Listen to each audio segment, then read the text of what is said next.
High friends, good morning. কী করছো তোমরা সকলে? আমি তাড়াতাড়ি ঘুম থেকে উঠে গেছি। উঠে একটা জায়গায় ঘুরতে এসেছি, সেটা দেখাবো তোমাদেরকে। কোথায় ঘুরতে এসেছি চলো তাহলে দেখা যাক। কোথায় ঘুরতে এসেছি সেটা দেখানো হোক তোমাদেরকে।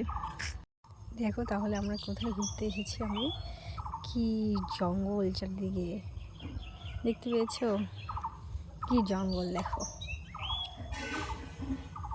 দেখেছো? এইবারে দেখো, বাড়ি করলে, নতুন বাড়ি করলে, নতুন ছাদ দিলে নাকি তাতে জল দিয়ে রাখতে হয়। সেই জন্য পুরো ছাদটাতে জল দিয়ে রেখে দিয়েছে। এইটা মোটামুটি থাকবে 20-25 দিন মতন বলে থাকবে। জল দিয়ে রাখতেই হবে, কেননা তাহলে ছাদ আরও মজবুত হয়তো হবে, সেই কারণে দিয়ে রেখেছে। দেখো প্লিজ তোমরা কীভাবে জল দিয়ে রেখে দিয়েছে, ওটা ছাদটাতে দেখেছো? দেখো, যাই হোক, ছাদে কিন্তু জলের মধ্যে নাচছে, ভীষণ ভালো লাগছে। তোমাদেরকে কেমন লাগে আমি জানি না। এই গরমের দিনে ছাদে ঘুরতে বেশ ভালোই লাগে। জল দিয়ে যদিও রেখে দিয়েছে, সেই জন্য জলগুলো ঠান্ডা হয়ে আছে, পরবর্তীতে গরম হয়ে যাবে হয়তো রোদ্রু পেয়ে। সেটা এখন বলতে পারছি না, এখন রোদ্রুর উপর নির্ভর করছে। বুঝতে পেরেছো তোমরা? দেখো, ছাদের পেছনে একটা নিম গাছ আছে। এই নিম গাছের নিচে নাকি থাকলে খুব ঠান্ডা লাগে, সেজন্য নিম গাছ আছে। যদিও কাটা হয়নি গাছটা, এটা রেখেই দিতে হবে, তাহলে বাড়ি নাকি ঠান্ডা থাকে। অনেকে বলে নিম গাছ, বট গাছের নিচ খুব ঠান্ডা হয়, সেই কারণে রেখে দেওয়া হয়েছে। এটা কাটানো হয়নি যদিও, বিশেষ করে আমার জন্যই কাটানো হয়নি, বলে দিয়েছিলাম রেখে দিতে, সেই জন্য রেখে দিয়েছে। তোমরা বলো তো কমেন্টে প্লিজ, যে সত্যিই কি নিম গাছের নিচে, বট গাছের নিচে থাকলে ঠান্ডা হাওয়া লাগে? আমার তো প্রচণ্ড লাগে, তোমাদের কি লাগে সেটা জানি না। প্লিজ কমেন্টে জানিও, ঠিক আছে?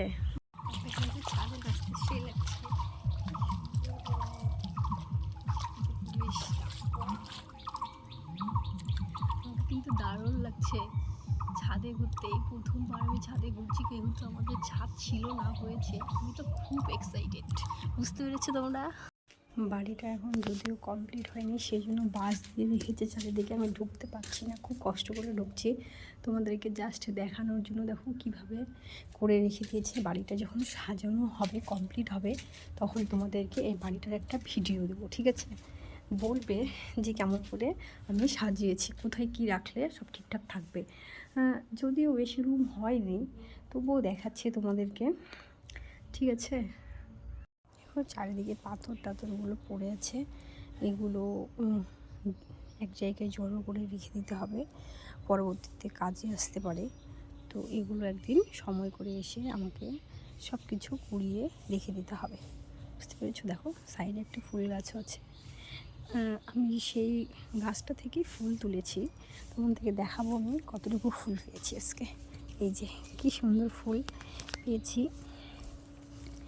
এটা কি ফুল বলবে তোমরা, আমি বলবো না এখন, কিন্তু এটা সাদা ফুল, ঠিক আছে? এইটা বলছি, এইটার কথা আমি কিন্তু বলছি না একদমই, এটা তোমরা বলবে কি ফুল। ফাইনালি সেখান থেকে আমি চলে এলাম, যেখানে আমি থাকি সেখানে চলে এলাম।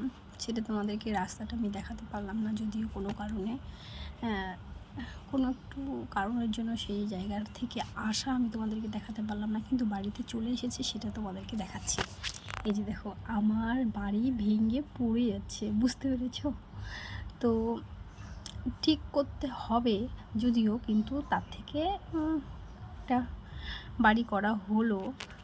এখনও কবে যে ঢুকতে পারবো তার নয় ঠিক, সেটা আমি বলতে পারছি না এই মুহূর্তে, কিন্তু দেরি আছে ঢুকতে। যদিও বুঝতেই পারছো যে অনেক সমস্যার পরে ফাইনালি আমি বাড়িটা করতে পেরেছি, বা বাড়িটা আমরা করতে পেরেছি। সেই জন্য এখন আপাতত আমাদেরকে এই বাড়িতেই থাকতে হবে। বাড়ি যেমনই হোক, ভাঙ্গা হোক আর ভালো হোক, নিজের বাড়ি মানে নিজেই বাড়ি, তাই না বলো তোমরা? তোমরা কি বলো? নিজের বাড়ির মতো কোথাও গিয়ে শান্তি আছে বলো? নিজের বাড়িতে তুমি যাই খেয়ে থাকো না কেন, নিজের বাড়ির থাকার একটা আনন্দ, একটা ব্যাপারই আলাদা, তাই না গাইস?